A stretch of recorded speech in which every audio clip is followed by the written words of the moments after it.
Hello everyone, welcome to today's video lecture of object-oriented programming using Java, and the paper code is CS504A.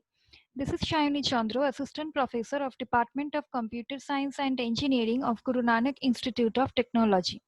Let's look at today's lecture contents. In the last lecture, we have described about the concept of packages. What is the utility of using packages in a Java program? What does the package concept actually mean? And what are the different types of packages that also I have mentioned. Now, in today's lecture, we will explain in detail the concept of packages and also the types of packages and how to use those packages in a Java program. So to move on with our first topic of today's lecture is the concept of package. I have already discussed about the concept of package in my last lecture. Today I'll give you a brief recap of the concept of package. Packages are basically Java's way of grouping a variety of classes and or interfaces together, and the grouping is usually done according to the functionality.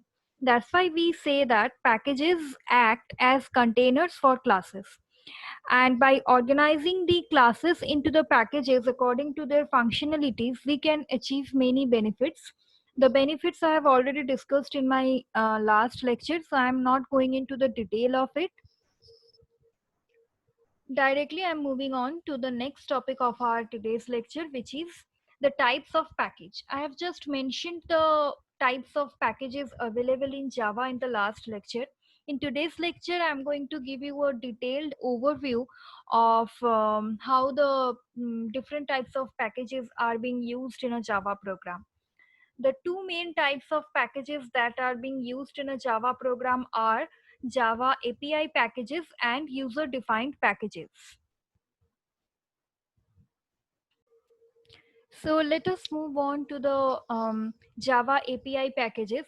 That means the Java system-defined packages. These Java API packages are also known as Java system-defined packages. So let's move on to that topic to discuss in detail. Java API provides a large number of classes grouped into different packages according to the functionality. Most of the time we use the packages available with the Java API. Here on this screen you can see a figure which shows the functional breakdown of packages that are frequently used in a Java program. So here you can see that there are mainly six Java API packages that are being normally used in a Java program. The first Java API package is Lang package. That means this package, which stands for language. So this is the language package. This is basically a language support classes. These classes are those classes which the Java compiler itself uses, and therefore they are automatically imported. That means this package contains those classes that are normally being used in every kind of Java programs that we normally do. And as those classes are normally being used in every kind of Java programs, so the Java compiler itself uses them, and therefore this package is normally automatically imported. The package is automatically imported because of the reason that the classes that are there inside this package are normally needed in every kind of Java programs, and as they are normally needed in every type of programs that we write in the Java environment, so they must be called by the Java compiler automatically, so that we don't need to import them explicitly. And that's why this Lang package is automatically imported by the Java compiler while executing a Java program. And this Lang package may include classes for primitive types, strings, math functions, threads, exceptions, etc. We have already learned about the string class. The string class resides in this package, and as we have seen that while doing any string program, we don't need to include any package in our program. That's because of the reason that all those string classes and all those methods that are being used on a string class object are already defined inside this lang package, and as this lang package is automatically imported by the Java compiler, so we don't need to include any package explicitly in our program. Apart from the strings, different primitive types, different wrapper classes for available for different primitive types, different math functions like sqrt or power function, then threads and exceptions, which we are going to discuss in our next lectures. All those classes that are required to do these kind of programs all are there inside this lang package or language package, and that's why this package is automatically imported by the Java compiler whenever it is needed to. That's because the classes that are there inside these this lang package are normally needed in every kind of Java programs that we write. The next API package is util package. This is the language utility package which contain utility classes such as vectors, hash tables, random numbers, date, etc. The next package is IO package or input output support package, which contains input output support classes. Now we have already discussed about the command line argument, which can be used to take input during execution of a program. We have also shown you some programs which take input in the program itself, but we have not shown you the way how to take user input in case of Java. That's because of the reason that in order to take user input, the IO package needs to be imported in a Java program. And as we have not yet discussed about package importing, that's why I have left the topic. After this package chapter gets completed, I'll discuss about the IO package and how to use the IO classes in order to take input in a Java program, user input in a Java program. The next package is AWT package. This AWT stands for Abstract Window Toolkit. This AWT package contains a set of classes for implementing graphical user interface. They include classes for windows, buttons, lists, menus, and so on. The next one is net package, which stands for networking package. This net package contains classes for networking. They include classes for communicating with local computers as well as with internet servers. The last but not the least is applet package. This applet package contains classes for creating and implementing applets. So these are the six API packages that are available in Java. Normally, the kind of programs that we have done so far and the classes that we have used, the system defined classes that we have used so far in our Java programs, all are being contained inside the language package. And as this language package is automatically imported or included in a Java program by the Java compiler, so we don't need to import any package explicitly. That's why we didn't do the importing on or including of Java packages in our program. But if you want to use the util or IO or AWT or net or applet package, then you have to include those packages in your program in order to use the classes or interfaces that are contained inside these packages. If you don't do it, your program is going to give you an error.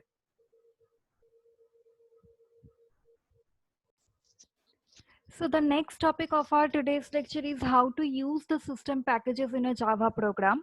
The packages are actually organized in a hierarchical structure, as you can see on screen. You can see that a figure which describes the hierarchical structure in which the packages are organized. This picture shows you that the outer package is the Java package. So this is the Java package, and this Java package in turn contains the AWT package. So this inner package is the AWT package, which is contained inside this outer package, which is the Java package. And this AWT package in turn contains various classes that are required for implementing graphical user interface like color class, graphics class, font class, image class, and so on. So these are actually the classes that are contained inside this AWT class, and these classes are actually required in order to implement the graphical user interface concept in Java. And inside these classes the methods are being written, which are normally used in order to do Java programming to implement the concept of graphical user interface. So this is the hierarchy of which describes how the packages are organized inside Java library. So here you can see that the outside package is the Java package, inside AWT package, inside it the classes, and inside the classes the methods are there which are required to implement the graphical user interface concept. Now, how to use the system packages in a Java program? There are actually two ways of accessing the classes stored in the package in a package. The first approach is to use the fully qualified class name of the class that we want to use. Now this is done by using the package name containing the class and then appending the class name to it using the dot operator. For example, if we want to refer to this color class which is there inside this AWT package, then we can do it like this, like this. So this is how you can call this color class inside your program. Here you can see that Java is the main package, AWT is the package that resides under the Java package, or it is the sub package, and color is the class which we want to actually access. So this is how you can access the color class in your program. This is known as fully qualified class name. Here you can see that Java is the main package, AWT is the sub package, and color is the class contained in the AWT package. And each one of them is written one after another, and one thing is appended with another thing using this dot operator. So this is how we will use a fully qualified class name in a Java program. So here you can notice one thing, that AWT is a package within the package Java, and the hierarchy is represented by separating the levels with dots. This approach is perhaps the best and easiest one if we need to access the class only once, or when we need not to have access to any other classes of the package. That means if we want to use this color class only once in a package program, or if we don't need to use any other classes contained in the AWT package, then using this fully qualified class name approach is very much useful. But in many situations we might want to use a class in a number of places in a program, or we may also like to use many number of classes contained in a certain package. Then we can um, approach to some other concept, like the import statement. So if this is the case, then you have to use the import statement in your program. And let me write down the general syntax of using the import statement in our Java program. So this is how you can use the import statement in a Java program. This is the general syntax that you can see on screen. These are called import statements, and they must appear at the top of the file before any class declarations can be done. And here import is a keyword. The first general syntax, this one, is being used whenever a particular class which is contained in a particular package, say package name, this class name, this class is required in multiple locations in a Java file. That's why we have included this class name by using its package name and by using the import statement at the top of the Java file. so that this class name becomes available inside the whole program. Or if we don't know what class to use, or if you need to use multiple number of classes that are contained inside this package name package, then you can also use this star. Here star means all. If you write down star here, that means all the classes and interfaces that are contained in this package name will be imported in your program. But this should be the very first statement in your Java file before any kind of class declarations happen, so that all the classes are included in your program that are contained in this package name package, so that you can use any of them whenever you want to use them. Now this is an example of the first syntax that I have shown you. This first statement allows us to specify to uh, import the specified class, uh, this class name class that is specified inside this package name in to be imported in your program. This is an example that shows how to import the color class that is contained inside this AWT package in your program, so that whenever you want to use the color class in your program, you can. And an example of this second general syntax may look like this, where all the classes and interfaces that are contained inside this AWT package will be imported in your program using this import statement. And star means all, so all the classes and interfaces that are contained inside this AWT package will be imported in your program. So this will bring all the classes and interfaces of the Java AWT package in your program. So these are the two approaches that you can use in order to access any system defined package in your program. One approach is to use the fully qualified class name that I have shown in my previous example. And another approach is to use these two ways where import statement is being used. So this first one will import this class in your program so that you can use this class anywhere in your program, and this star will bring all the classes or interfaces together in your program so that you can use any of them anywhere in your Java file. Now packages have some naming conventions also. Packages can be named using the standard Java naming rules.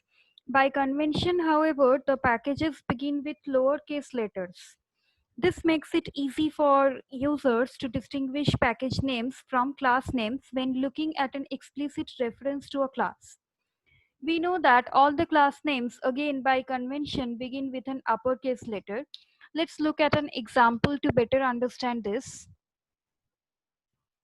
So here you can see statement on screen where you can see that this statement uses a fully qualified class name. The class name is math. So this is the class name. Let me write it down.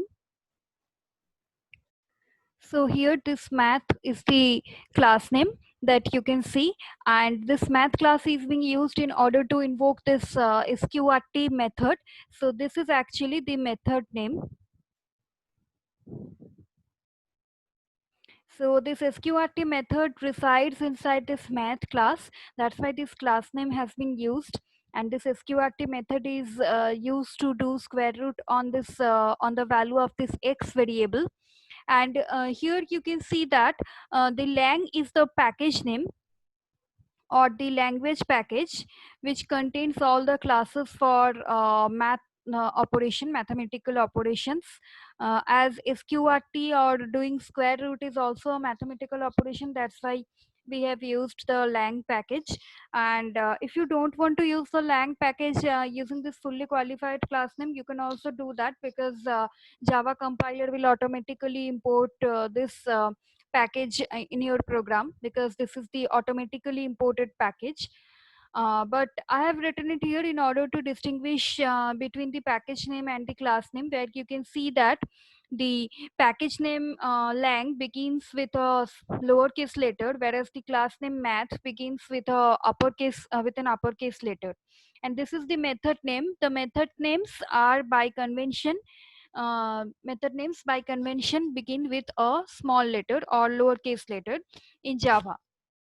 So this is how the naming convention in a Java program works like, where the packages start with a small letter and the classes start with a capital letter, and again the methods start with a small letter. So this was all about Java API packages. Next, we will move on to the next topic of our today's lecture, which is user-defined packages. So till now we have seen in detail how Java system packages are organized and used. Now let us see how to create our own packages.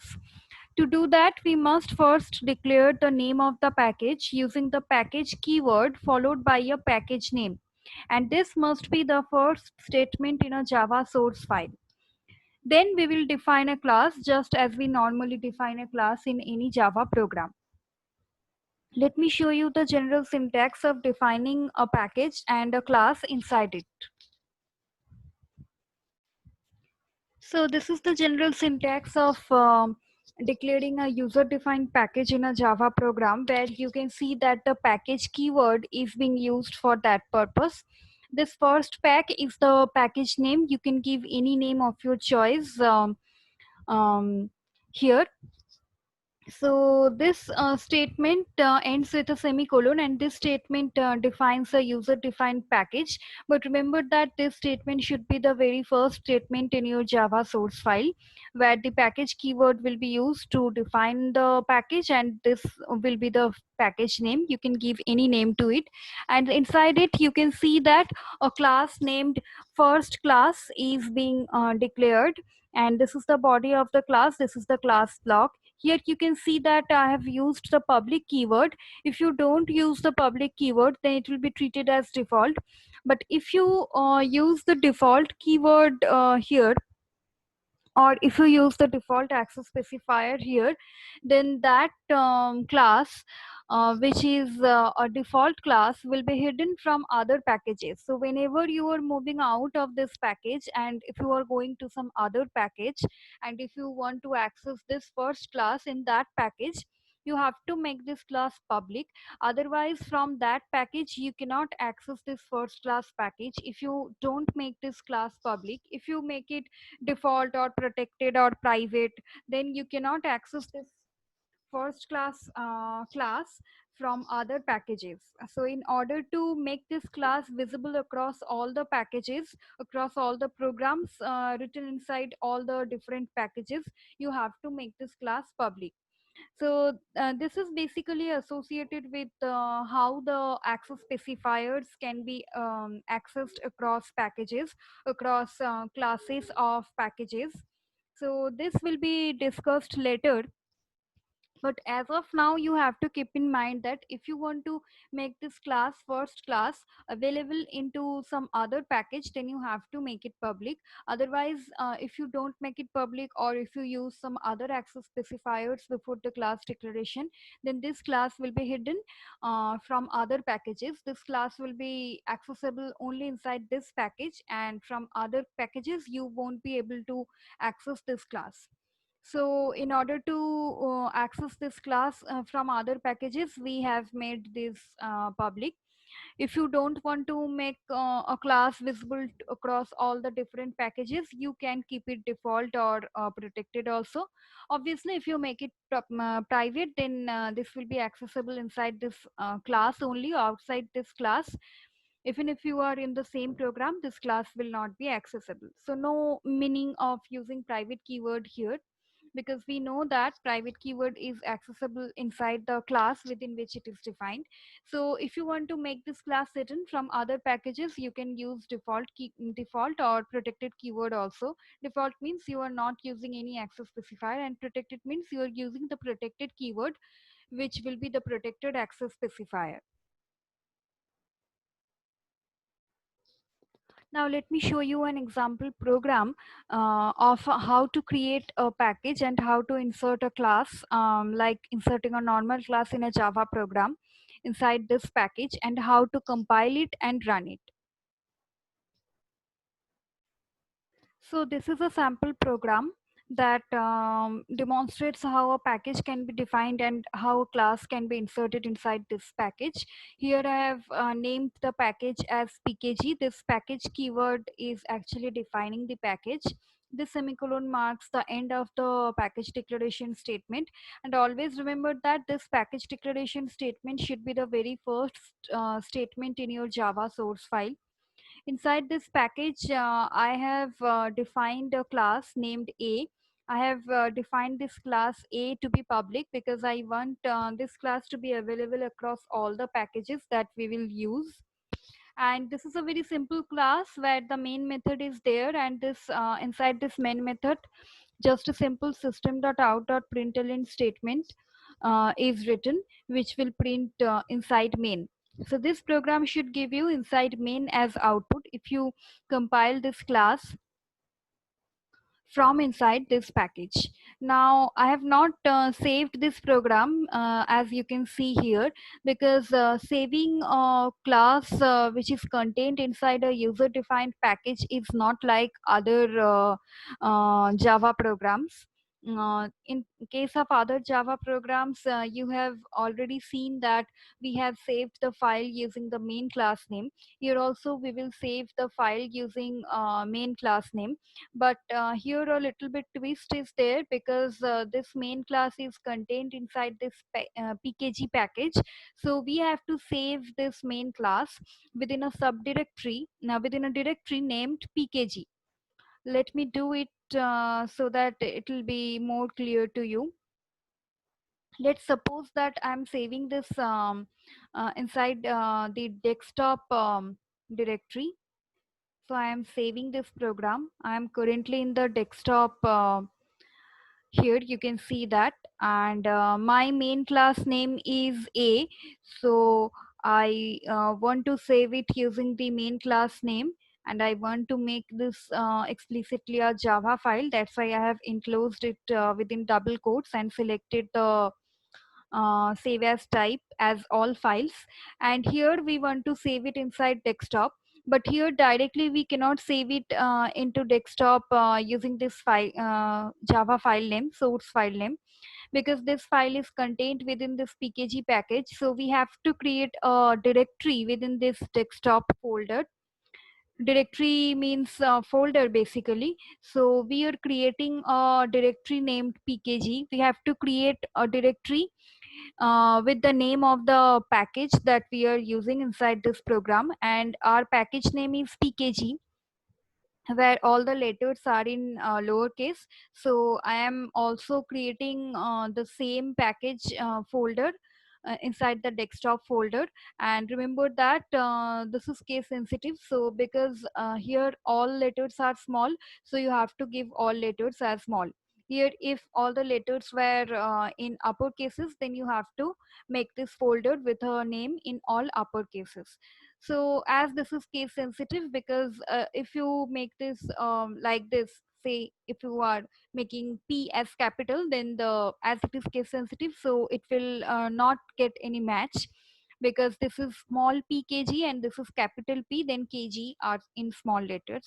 So we have to create a folder using the same name of the package that we have defined inside our program that we have done. So the pkg folder is created. Now we want to save the file a.java. Where will we save it? We will save it inside this pkg folder. Now let me save it. We are currently in the pkg folder, as you can see. So we have saved the file using the main class name A, and the extension is .java using the pkg folder. So whenever you will be doing a user defined mm, package program, then you have to save the main class name inside the directory or folder that should be created using the same name as the user defined package name. You have to create a directory or a folder using the package name, and inside that folder you have to save the file using the main class name. So we have done it. We have saved it. Now we will compile it and execute it. Now let me show you how to compile a package program first. So currently I am in the command prompt window, and currently I am inside the desktop directory. Now how to compile this program? Now we have saved the program inside the pkg directory or pkg folder. So we have to compile it from within the pkg folder, and for that we have to go inside the pkg folder using the cd command. So now we have gone into the pkg folder. Currently we are inside the pkg folder. Now compile this program normally using the java c compiler. So the syntax is java c space filename dot java, and it has compiled successfully. That means the dot class file for this dot java file has been created inside the pkg folder. Let me show it to you. So here I am currently inside this pkg folder or directory, and this is the .java file that I have saved inside this directory, and this is the .class file that has been generated as we have compiled this .java file using the javac compiler. Now let's return back to the command prompt again. So we have successfully compiled this .java file, and the .class file has been created. That means the bytecode has been generated. Now we have to execute this program, but you cannot execute this program from inside this pkg directory. You have to come out from the pkg directory using the command cd dot dot. So now we have come out from the pkg directory, and we are currently inside this desktop folder or directory. And from inside this desktop directory, you have to compile this, execute this program using the fully qualified class name. So Java is the statement that needs to be written in order to execute a Java program. So I have written it, and now we have to use the fully qualified class name, that is the package name dot class name. So this is the fully qualified class name that should be written in order to execute a package program. And this whole statement for executing a package program should be written inside the directory within which you have created the package named subdirectory. So desktop is the directory within which we have created the pkg package named directory, subdirectory. That's why we have to execute this program from inside this desktop directory. Now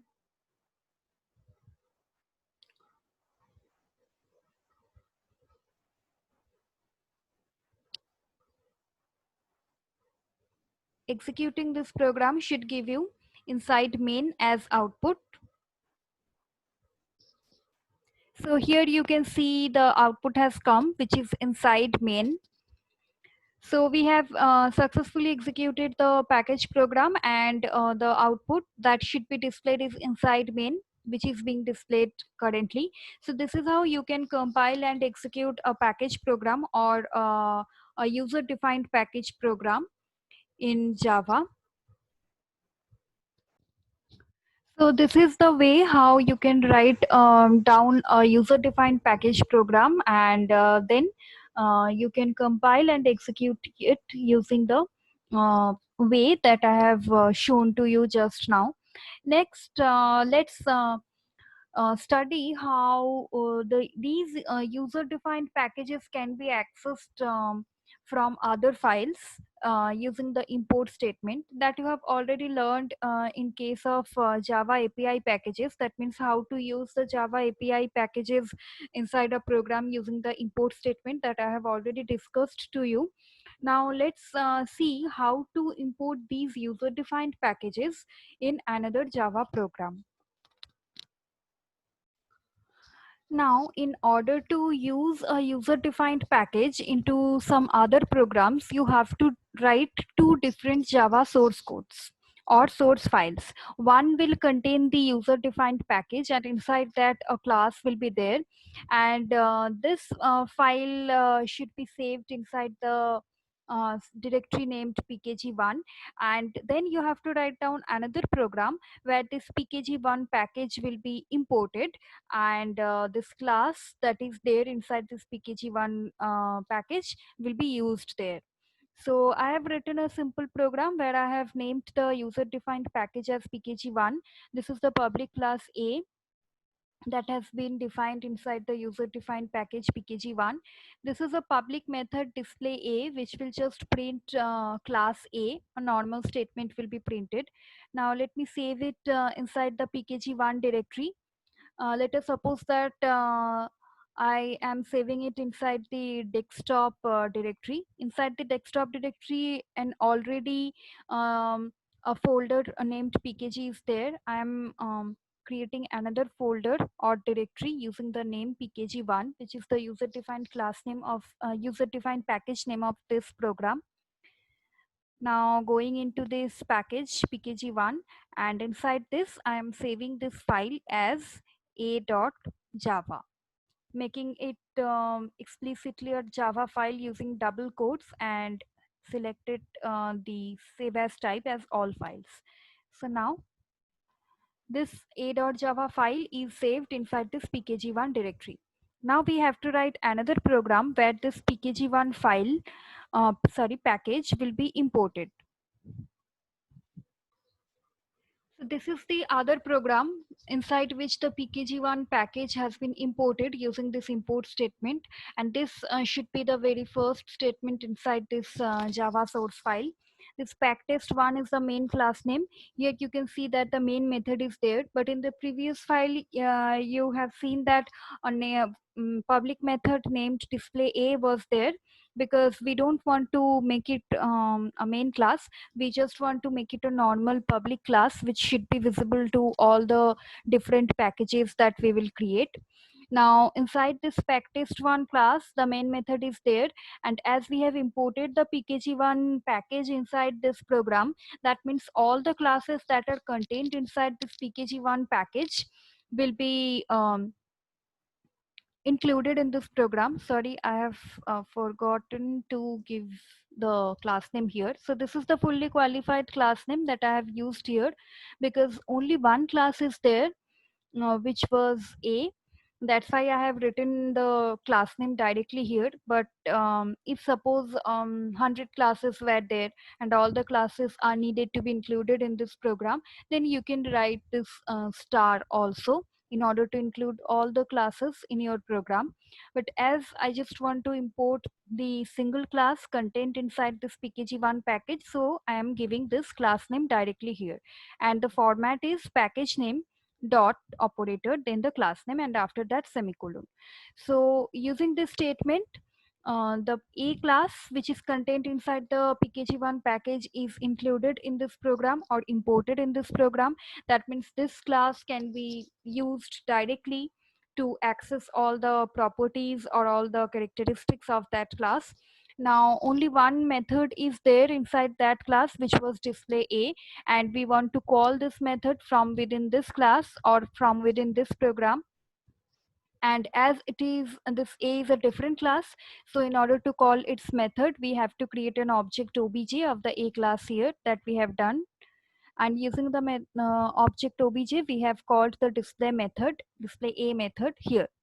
So you can see that as we have imported this pkg1 package, or more specifically the class contained inside the pkg1 package inside my program, that's why I can directly access its contents, which is the display a method here, by creating an object of this class. Now we have to save this file and then execute this file in order to show the output. Here you can see that whatever was written inside the display a method will be shown as output. So let me save this file now. Now saving this file also has a twist, because this file is the file which imports the pkg1 package, which is a user defined package. So this file is actually, or this Java source file is actually not contained inside the pkg1 package. Previously you have seen that the previous program was contained in the pkg1 package, that's why we have saved it inside the pkg1 folder. But this program, where the pkg1 package is imported, is not inside the pkg1 package. This program is outside the pkg1 package. More specifically, this program is not contained in any package, because we have not mentioned any package in the top of the file. So where do we need to save this file? Let me do it. So this is the desktop where we have created the pkg1 folder. We have to save this packtest1 file in the desktop. That means you have to save this packtest1 file in the directory where you have created the subdirectory named pkg1. So as I have created the subdirectory named pkg1 inside this desktop directory, so we have to save this packtest1 file here inside the desktop directory. Let me save it, and the extension should be Java.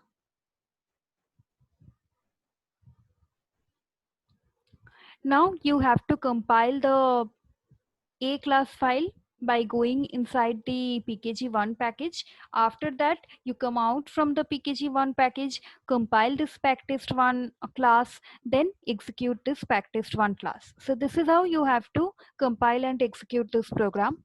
Let me show it to you. So currently I am in the desktop directory, and first we have to compile the A package, A class, which is contained inside the pkg1 package. Why we are compiling the A class first? Because the contents of the A class will be used by the packtest1 class.